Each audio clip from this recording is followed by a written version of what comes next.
So we're going to talk about Shigella. Today we're going to talk about Shigella. Shigella.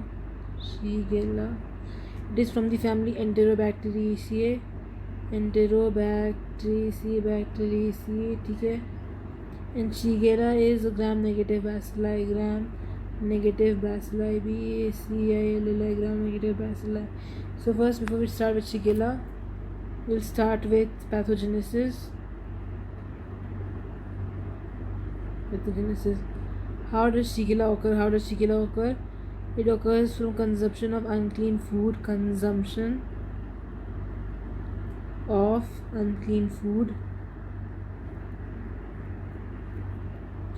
A poor personal hygiene,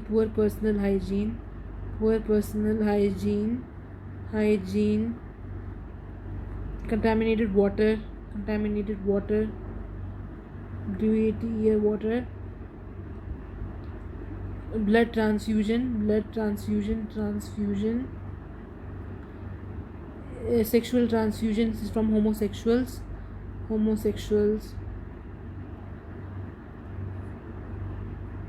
Sexual transfusion from homosexuals. Next, what happens is how does Shigella enter body? How does Shigella work? Shigella cause problem. PROBLEM. Very low amount of Shigella can also cause problems, like 10 raised to 1 to 10 raised to 3. 10 raised to 3 can cause problems. Compared to Salmonella, Shigella is low inoculum. Okay. Firstly, Shigella reaches the blood. Shigella from blood reaches GIT. Shigella from blood reaches GIT. When it reaches GIT, it has epithelial cells, M epithelial cells, which it disrupts the epithelial cells. It gets engulfed by macrophages.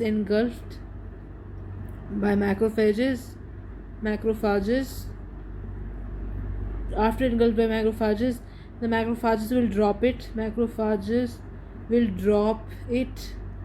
to submucosa of the intestine. There what happens is cytokines and inflammatory mediators will come.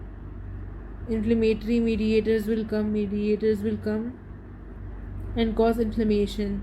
But what antigen is present that with which it is reacting? So what antigen is present with as ISCA protein, ISCA proteins. So basically, like I said, invasion is determined by large virulence plasmid by IPA proteins and type 3 secretion system, and then direct cell to cell spread requires ISCA proteins.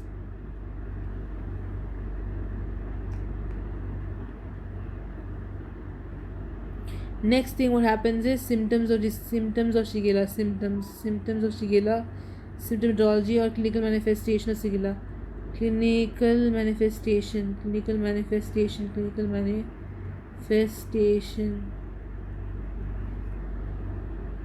First clinical manifestation is diarrhea, anorexia, vomiting.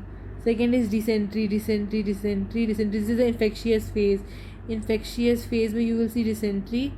So what happens in infectious phase? What happens in dysentery? Tenesmus occurs. After tenesmus, what happens is there is bloody diarrhea, mucopurulent stools, STOOLs, mucopurulent stools. Tenesmus is the feeling that the person, even after going to the washroom, they feel like they have to clear their bowels even one more time. They don't feel like they have fully cleared their bowels. That is tenesmus. The feeling of constipation. They still feel constipated, or they still feel like that their bowels are not cleared. So that is tenesmus. Then you have infectious phase. We're continuing infectious phase where there is other than GI symptoms, you have Ikiri syndrome. Ikiri syndrome is it is characterized by altered sensorium,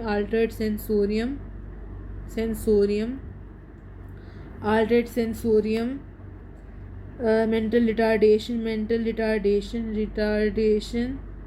confusion, behavioral abnormalities, behavioral changes, CHANGES, behavioral changes. Also, there's hypoglycemia, and hyponatremia. Okay, there's post-infectious phase, post-infectious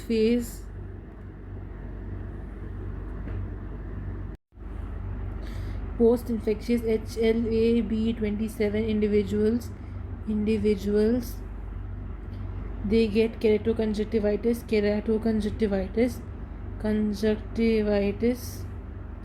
vaginitis, arthritis, urethritis, and disturbances of vision. Now we have lab diagnosis of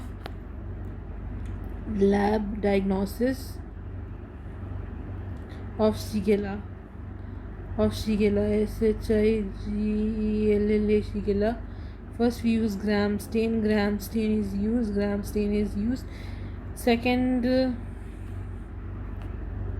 gram negative bacilli, gram negative BACILLI gram negative bacilli. Second, you will use culture. Second thing you will do is culture. First thing is staining, second thing is always culture. So for culture you will do McConkey agar,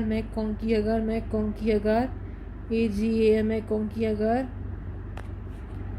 Here you will see yellow pale colonies, COLONIS, which means this is negative. Shigella is negative for McConkey agar. Then you have to do high yielding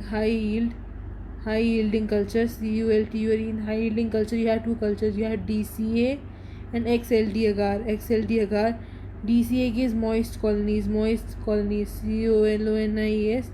colonies. XLD gives red colonies, COLONIS colonies, without a black center, CNTRE center. Okay. Then after that what happens is we have to do Maladitov and VTEC, Maladitov plus VTEC. Okay, Maladitov plus VTEC. Next thing is serological testing. Then you can do ELISA. After that, next thing is molecular testing where you're going to do PCR, and that's it, done. Treatment for this is azithromycin, and that's it. Thank you.